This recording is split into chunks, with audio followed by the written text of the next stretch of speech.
আজকে জ্ঞান দিতে চলে এসেছি চা নিয়ে, চায়ের উপকার।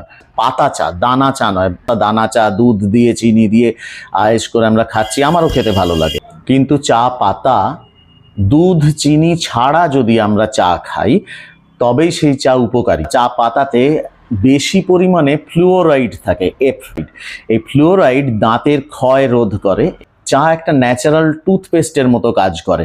সকালবেলা চিনি আর দুধ ছাড়া যদি চা খাওয়া যায় সেটাই কিন্তু দাঁত ব্রাশ করার কাজ হয়ে যায়। এছাড়া চায়ে তো ক্যাফেইন আছে, সেই ক্যাফেইন আমাদের নার্ভাস সিস্টেমকে বেশ তরতাজা করে রাখে, ফলে এনার্জি পাওয়া যায়।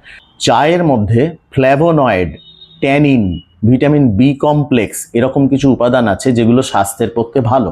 চা পাতাতে পলিফেনল নামে একটা উপাদান আছে যা কোলেস্টেরলের মাত্রা কন্ট্রোলে রাখে, হাই ব্লাড প্রেশারকে কন্ট্রোলে রাখে।